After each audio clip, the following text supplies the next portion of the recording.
Once upon a time a country was ruled by a king. The king had no son to succeed to the throne. Since the king was getting old, he wanted to select a suitable successor to rule the country. The king sent out notices throughout his country. The notice has invited every qualified young man in the country for an interview with the king.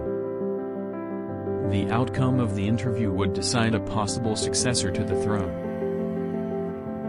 The only qualification for the candidate was that they should have immense love for their fellow human beings. Every young man across the country was very excited at the possibility of being the ruler of the country.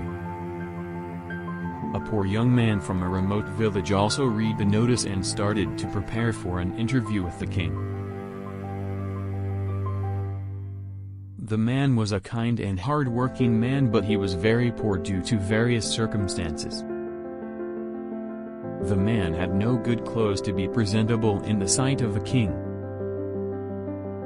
So the young man worked really hard and saved some money to buy him proper clothes and supplies to support him for the long journey to the palace.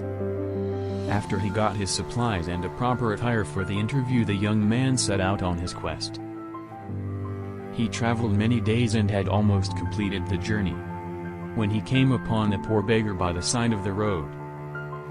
The poor beggar was trembling in the cold, covered only in tattered rags. The beggar extended his arms and pleaded for help. His weak voice croaked, "I am hungry and cold. Please help me, sir." The young man was so moved by the pathetic condition of the beggar.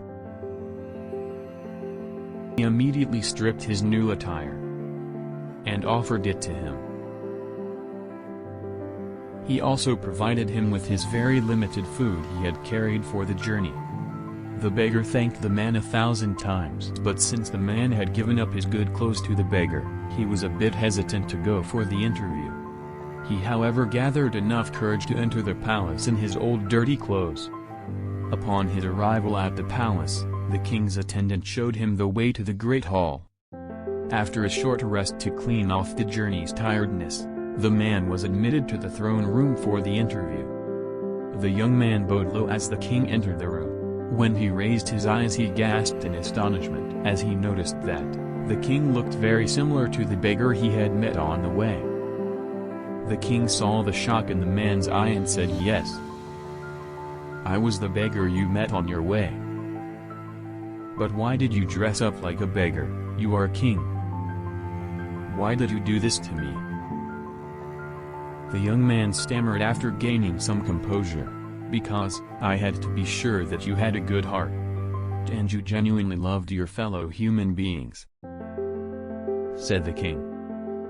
"I knew that if I came to you as a king, you would have done anything to impress me.